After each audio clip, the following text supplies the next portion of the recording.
Ça va? Je suis Immortal Technique. You're watching MONTREALITY, motherfucker. Peace.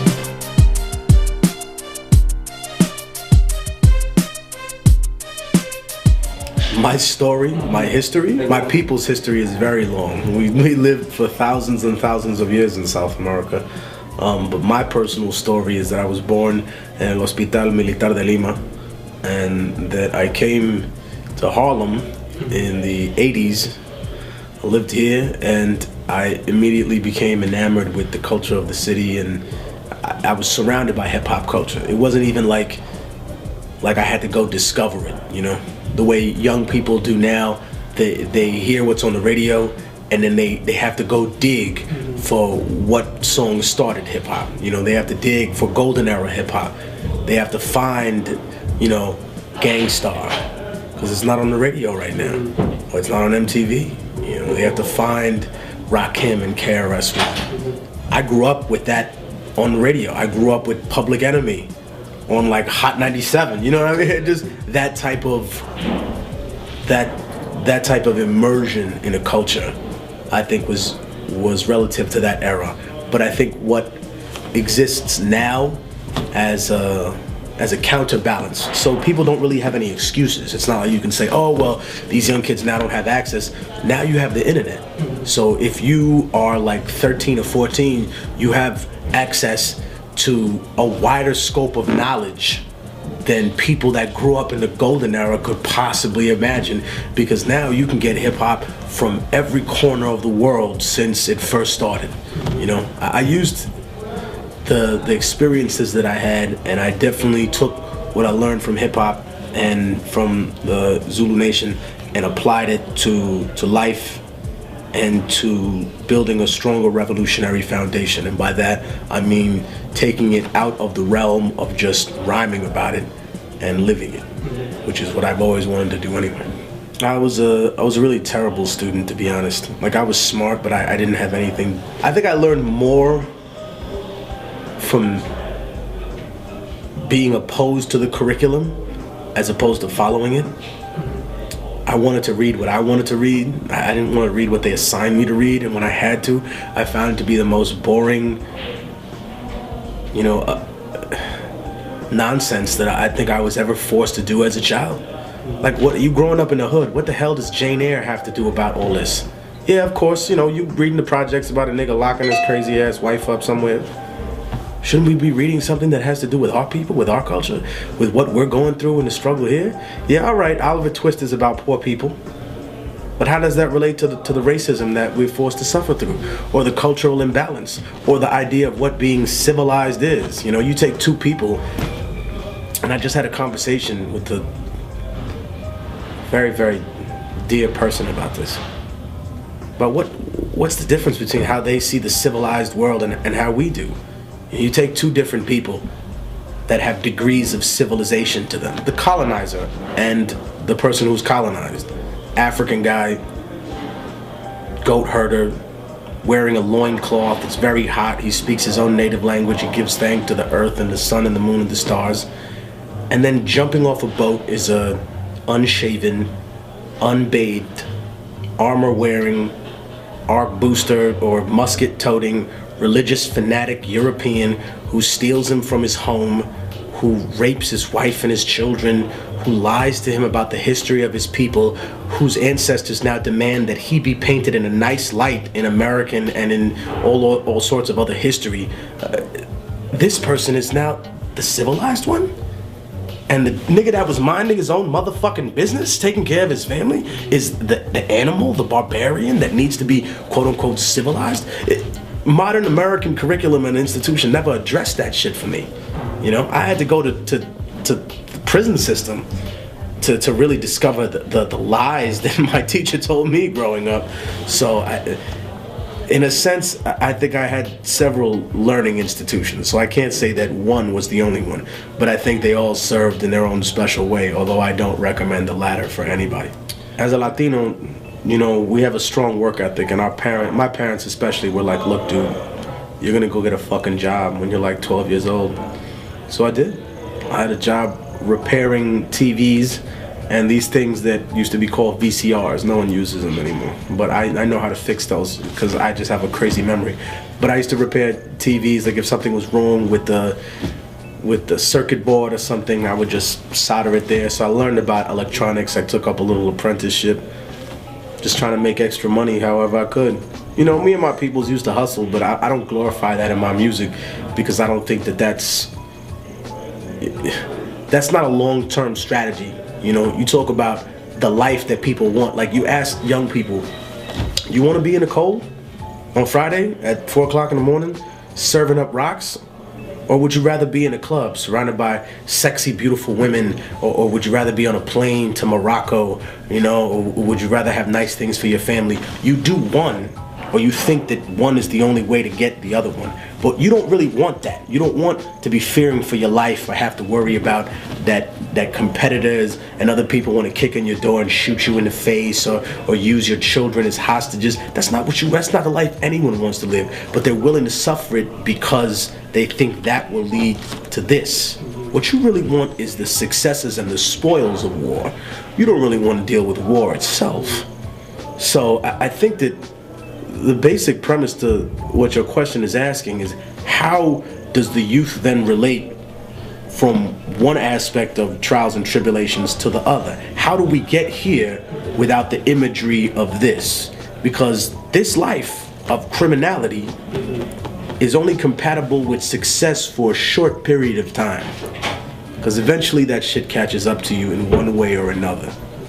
Now, there's a different life that's also compatible with success, which is the American model of capitalism, which is predatory and parasitical in nature, but at the same time it creates this. So people in this country are, especially young people, are fooled into thinking the only way that I can be successful is to play this by the books, to own a company, to, you know, work at this, like the Republican model of businesses, or to be a hustler or a killer, or, you know what I mean, to get money the quick way.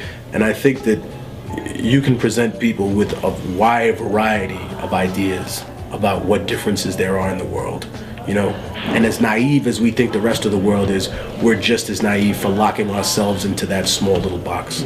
Success isn't measured by what you have, it's measured by what you had to sacrifice in order to get to where you are. And I had to sacrifice a lot of things, you know. I had to put the idea of having a family on hold for a little while. You know, now I'm 30, just like think about it more and more. But the bottom line being is that when you examine other people's lives and you see what they have time for, you realize you don't have time for that. You know, I haven't taken a vacation in 5-6 years. I go to visit my family in Peru. I'm working there. I have lands down there. I have a house down there. You know, I have to take care of family down there. So it's not a vacation. It's a good time spent with my family, but it's not a vacation. You know, a day off in the middle of a tour schedule, that's not a vacation. You know, I'm on the road for 38 days. I get 3 days off. That's not a fucking vacation. You know, you have to realize that if you want to be successful independently, that it's not for everybody. You know, some people can't wake up on their own. They need a babysitter. They need someone to wipe their ass. You know, you talk to anybody that's been in the industry for 20 years, that's been part of the game, you know, they're going to realize that there's a level that a label does handle certain affairs for you that you don't just sell. I mean, how many artists really do their own taxes? Right? How many of them balance the budget by themselves? They don't have a manager or don't have other people to do it. The problem is that when you become so dependent on other people, it makes it hard for you to realize what you need to do if they were all of a sudden to be out of your life. And if you don't learn to delegate that responsibility, then you're going to be overworked. So it's a very thin line to walk. And that's why I say that really independent music and the success in that is for people that are willing to lose sleep and are willing to dedicate and invest in themselves. Because I see a lot of people invest in other things, but they don't invest in themselves. You know, you bought a nice car, you bought a nice jacket, a nice set of jewelry. That's cool, but think about what you did. The first second you got money, that money went to someone outside of your community.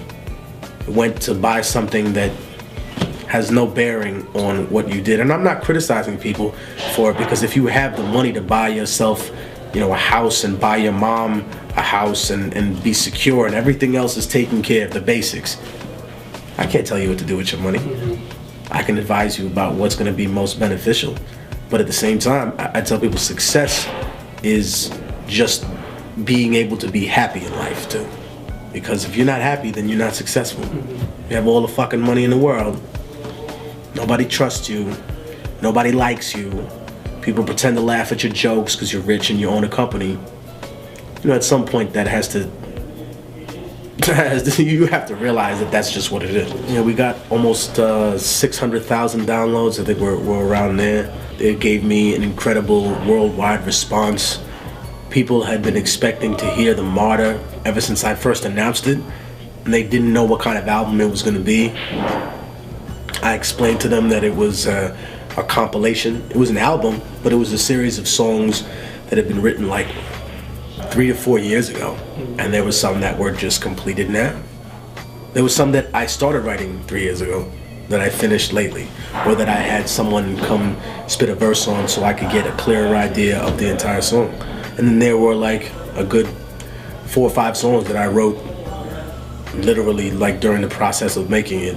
So it was a mixture of both, and it really showed me that if I can make 128,000 people download something on the first day that it comes out, that there's a demand, and that, you know, that my soldiers have remained loyal, that they haven't run. And in fact, I feel so blessed to be one of the few artists that can have people waiting 2 or 3 years for an album, and they'll come back because they know that I took time to research everything that's involved, that there's a painstaking amount of work that goes into me putting out a record. You know, it's not like I just say anything that comes to mind and start talking wild and reckless and cursing on a microphone. I also got an incredibly good response about the technical aspect of what I've been working on. Like this sounded funny, but I took breathing classes to help the flow, and it really worked. For example, The Rich Man's World and several other songs, and people were like, wow, you know, I've never heard you flow like that. Like, you're in the pocket so much more than before. And I was like, well, you know, brother, at the end of Revolutionary Volume 2, going through the third world, I basically realized, yo, if I want to extend my breath, if I want to be able to have a more powerful delivery, you know, you can't just breathe through the lungs, you have to breathe through the diaphragm, you have to measure your breaths, you really have to have a really good sense of timing.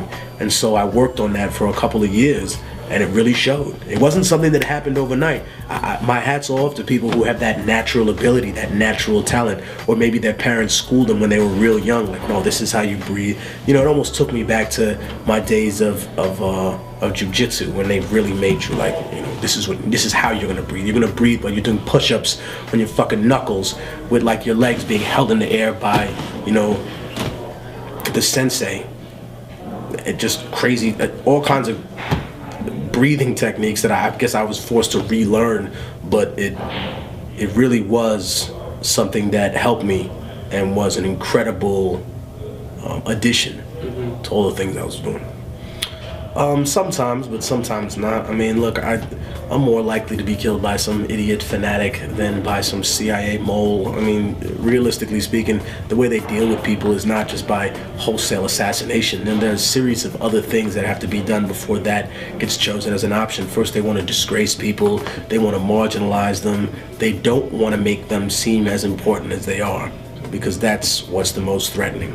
You know, it's like when imagine one of the best lyricists in the underground all of a sudden took like a slice out of Jay-Z or 50 Cent or Eminem or anyone on the top. It's not in their benefit to respond. What do they get from it? Here's a fucking no-name, I'm gonna give you the time of day. It's like Apollo Creed taking Rocky out the streets and saying, all right, fight me in front of everybody. Why? You haven't earned that. You haven't done that. For them, it's the same kind of mentality. You know, just like Jay don't respond until he has to, until he wants to. They're not going to respond to me unless they want to, because responding to me acknowledges that a lot of the things that I'm saying are true and that they're a necessity to deal with. They would rather just be like, yeah, whatever, just another conspiracy theorist. Okay, look up every single thing that I said on the Martyr and talk to me about that. Look up everything that I said on the third world, etc. You know, I'm not in the business of just lying to people. You know, maybe some schizophrenic on Twitter will tell you different, but that's fine. You know, the world's full of people like that. Beautiful. You know, we just admitted another 4 children. I think it was really a testament to the power of underground hip hop. We had no corporate sponsors, and it was successful. It was a dangerous mission, but it was something that needed to be done. It was something that I found was healing for the soul, and it made me realize that if I can be successful in those conditions, what's to stop me from doing the same thing in Peru or Salvador or Harlem or anywhere else? You know, if people are denied their history and their culture, then they're cut off from who they really are. People were trying to forget about what that is. Oh, that's just me being a good businessman or a good American, or, you know, and that's not true, because you're taking advantage of other Americans and other people in the world for your personal gain. And it doesn't have to be that way. You know, you're just piggybacking off a broken system that doesn't work. You know, the failure of American capitalism and the necessity for bailouts and socialism is more than proof of that. You know, there are other socialist entities in the world. They're all over Scandinavia, you know, they're in Latin America, and yet this country vigorously holds on to the idea that nothing about it could ever potentially be socialist. But what is it? The police department, fire department, post office. What would happen if these things were privatized? You call up the police, somebody's breaking in your crib. I'm sorry, you haven't paid your police bill. Hey, fuck you. My house is on fire. Did you buy the service? No? Well, then I'm gonna have to refer you to the, you know, to the operator and the answering machine and the automated system. You know, really? You ever been part of the military, close to a socialist system as you can? Anything you fucking do, they pay for it, or they got you. They tell you what to do. You know, you wanna live in a caricature of what Soviet Russia was like? That's fine. You wanna criticize Cuba and Venezuela, but I don't hear you say anything about Sweden and Scandinavia. Why is that? Maybe because you're not exploiting those countries the way you exploit ours? Maybe it's because they're white and we're Latino? That can't be it, can it? No one can be a racist in 2012, can they? Racism doesn't exist now that we have a black president, right? You know, these things are what people say to themselves in order they can make the conversation nicer and they can feel more comfortable. But we all know what it really is. It's a combination of both. I'm planning to release this year. About halfway through. I've written a couple of books, but I just never released them to people. One is a collection of stories and the other one's just about the world we live in now. I named them, but I'm not gonna say the titles here, so. I do have a title, but I just can't tell you. My keys in my phone. Okay. Oh, God, my favorite airport in the world. Wow. Probably somewhere really far away. It's not Atlanta Airport. Atlanta International, them niggas delayed me when I came home from Colombia for like a half a day, asking me what my links were to people here and there. Nonsense.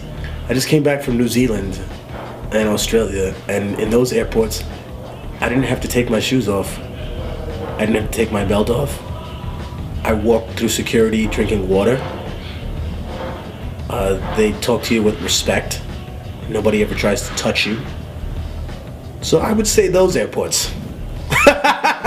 All of them. All of those airports in Australia, in Melbourne and in Brisbane and Tasmania, Adelaide. Sydney is a little, yeah, but they still didn't ask me for shit. And then in Wellington, in New Zealand, they asked me for nothing. It's just such a pleasure to be at an airport where people aren't yelling at you to strip down, and you know, you feel like you're going to Rikers. That's what LaGuardia and JFK feel like. So it was a pleasure to be in an open society like that where, you know, there's not so much fear-mongering about terrorism, that people have given up their freedom in exchange for quote-unquote stability. No, I don't have any tattoos. And it's not that I'm opposed to them. I think once I find something that I really want to put on myself forever, I will. If I don't, then I never will. I never get high. before the show, ever. People come up to me and they offer me liquor or weed. They're like, oh, you want some liquor or weed? And I'm not, this is not about any other artist but myself. I can't answer for other people. I just know that for me and for my crew, we don't get fucked up before the show. Afterwards, if people want to party and do whatever they want to do, that's fine. In terms of marijuana, though, I think there's a big debate about the difference between legalizing it and decriminalizing it. That wouldn't make it accessible for the government to come in and have every aspect of control over. So I'm definitely for decriminalization. Legalization is a whole nother story. I think I'd have to see the details of what they would have in mind about it. But it has an incredible part of the American story involved with it. I think that's something that's lost in the translation of the songs and of the stuff. You know, the first American flag was made out of hemp. But you had to grow hemp. Like literally, that was a condition of owning land back in the day because they wanted to make sure that Britain wasn't able to reinforce a cotton trade there. They wanted an alternative. It was a good business move. And somewhere along the way, a bunch of religious fanatics and pious individuals, a bunch of self-righteous fucks, and some businessmen got together and realized, hey, this is not something that we need in our society because we can make more money with these other drugs. So, you know, but plenty of founding fathers smoked weed. I don't think that society this way wants to remember that, but it's honestly the truth. You know, for people to deny that is just absurd. It's kind of an insult to American history.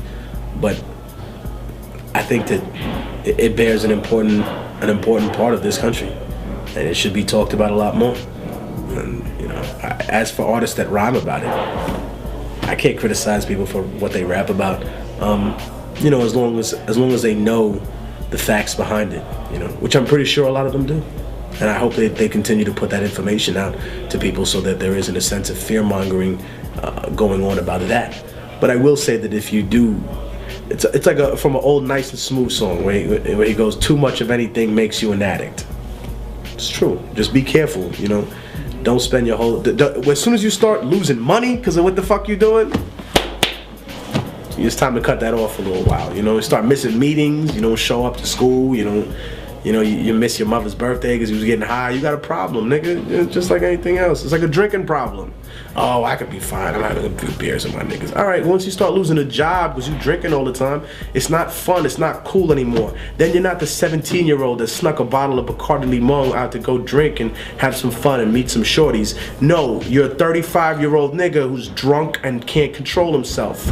You're a 28-year-old man that gets drunk and can't control himself. Fuck is wrong with you? The same thing applies to anything else.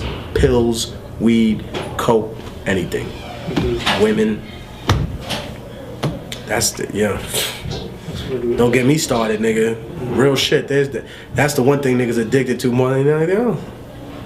But you ruining relationships, divorcing, fucking up your business. Grow up, nigga. Alright. Is there anything else, man? I always wanted to work with Brother Ali, and we finally got to doing it. Me and Vinny Paz just did a song together. People have been talking about that for a while. I always wanted to do a song with Cool G Rap because I thought he was just one of the nicest that ever lived, and his flow was impeccable. And one day it'll happen, you know.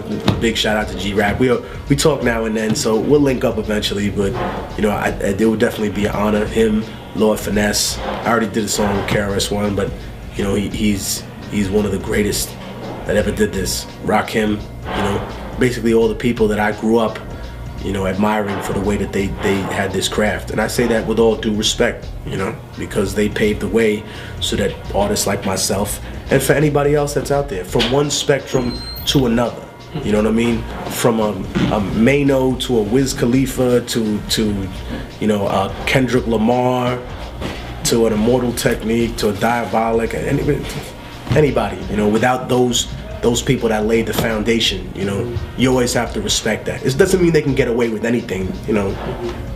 If they fuck up or any of the legends do something that's improper, you know, they're subject to the same amount of criticism as anybody else. You don't get a free pass, but you do get more respect than any random motherfucker I'm gonna meet, because you created and you helped to solidify it and lay the foundation for an art form that makes us able to feed our families and do something that's positive and righteous and not negative and stupid, and give a good example to our children of what it is to run a business, to be responsible.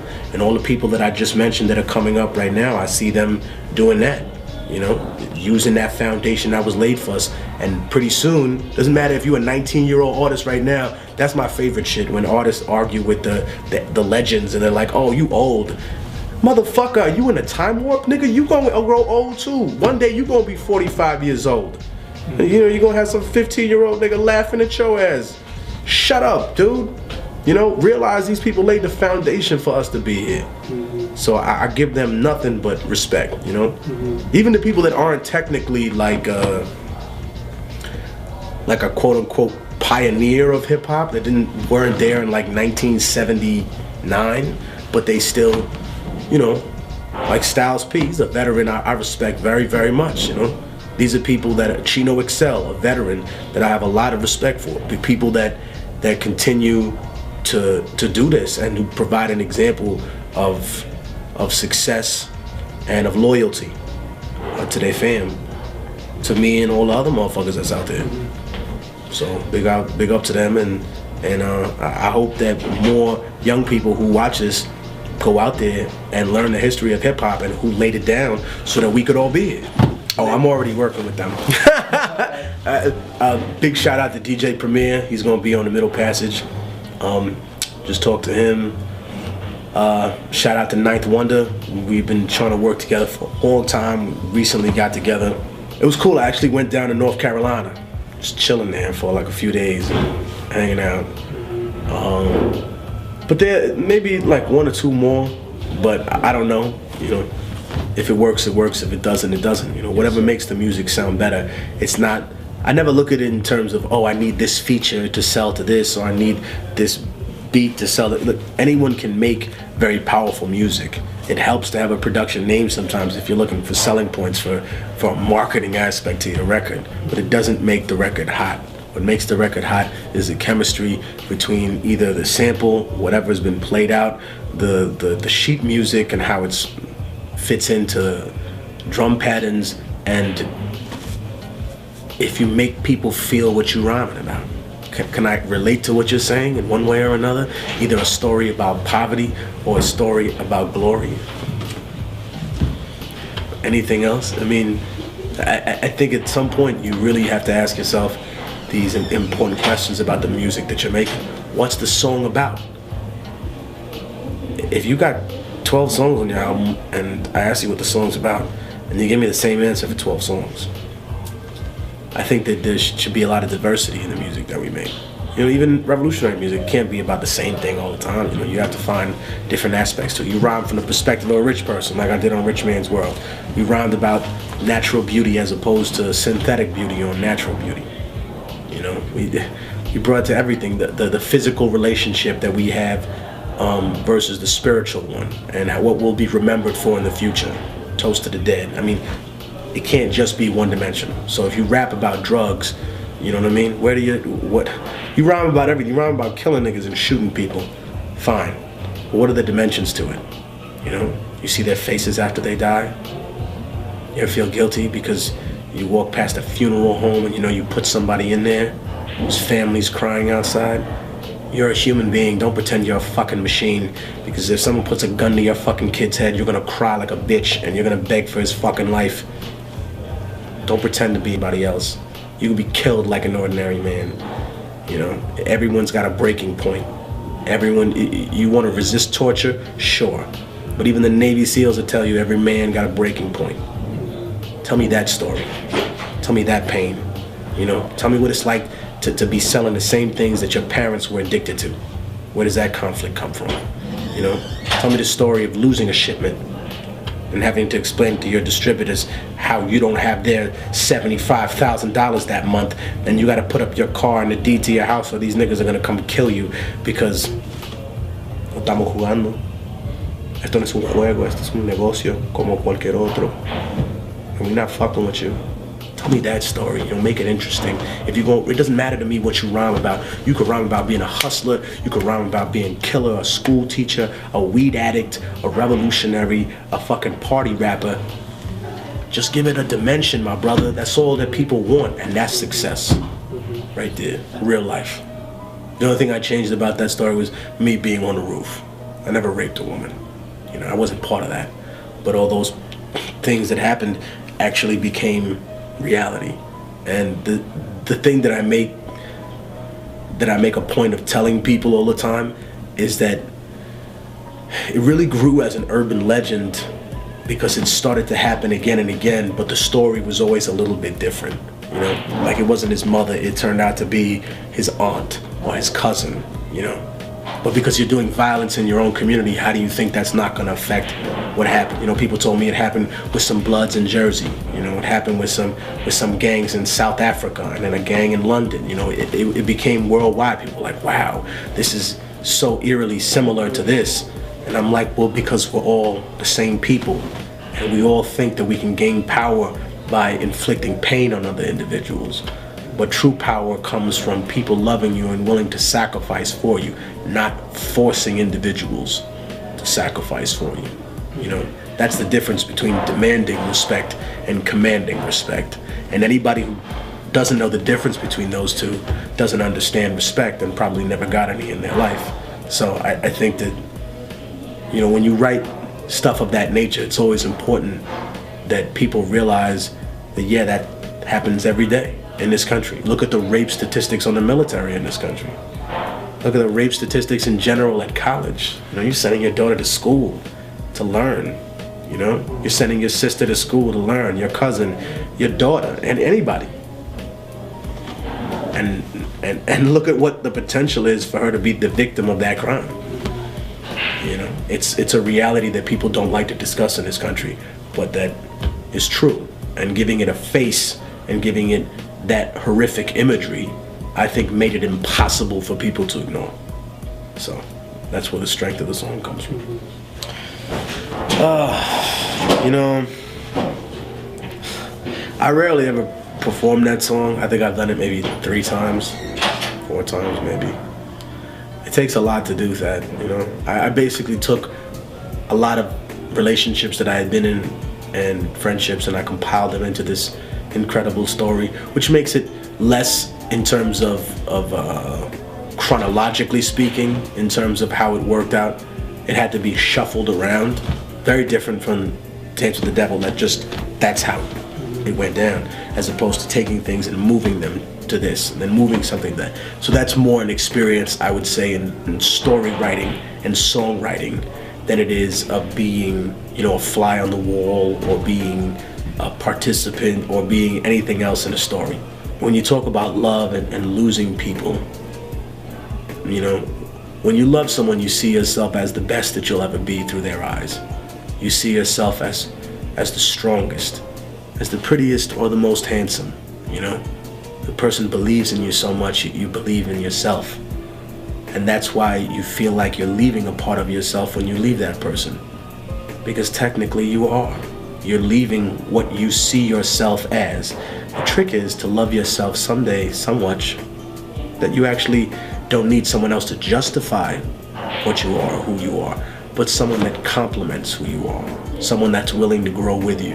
And if you can't find someone like that, well, then welcome to the rest of the world, because the majority of people who get married generally don't do it for love. It's still, you know, the benefit of one family that joins another. You know, rich people want their businesses to stay connected. Royals only marry other royals. You got people in another country who can't marry out of their own caste. You got people who have arranged marriages here in America, you know, not because they're Muslim or Hindu. No, it's because, yo, dude, that's the type of person you're gonna marry. I don't give a fuck what you want. That's life. So I tell people, man, if you find someone, also remember that they're gonna have to deal with everything that you have in life, you know, and if they're not ready to make that commitment and be able to sacrifice for that, you know, what are you gonna do? Relationships also take time, take a lot of time, a lot of effort, and a lot of sacrifice. So They're very difficult to do, and you can't just leave someone alone and expect things to work out, you know? In the absence of the sun, the flower will grow towards even the dimmest 20-watt light bulb. So next time you're wilding out with your peoples and ignoring your shorty, you don't take care of your kids and your woman, somebody else will. That names have been changed to protect the innocent. I've had many runs with the cops.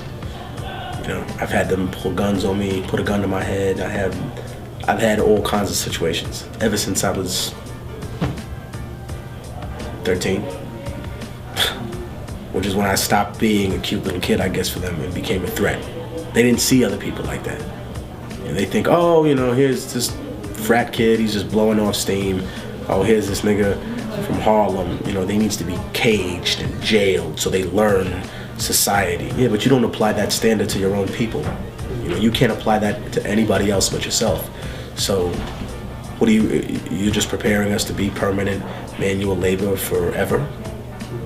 You know, I think at some point there's a huge disconnect between the policing force and between the Black and Latino community in America.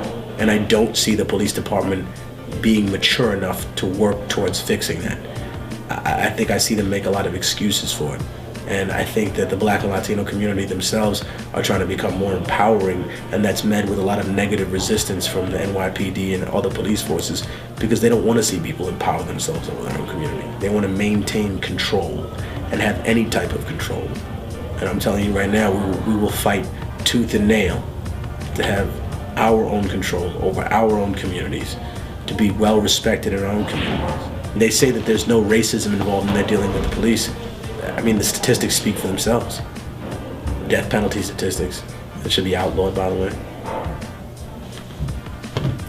It's just the reality of what we face here. Sometimes people in the ghetto feel like they live under an occupation, if you can imagine that. That's how they feel. Constantly searched and grabbed, and people could do anything to you that they want. Where's the freedom in that? This is an open society, supposedly. You know, it's a shame when the people that are supposed to be protecting the society victimize the people of that society. And I know all cops aren't like this, but I think there's a culture of sort of militant, no questions asked, do whatever I say, not I want to help you. And that's sad, and we need to move in the opposite direction, because that's the only thing that's going to help that relationship get by and to bring people the most amount of justice that they can experience. I don't know, I never died. I can't tell you for sure. We could philosophize all day.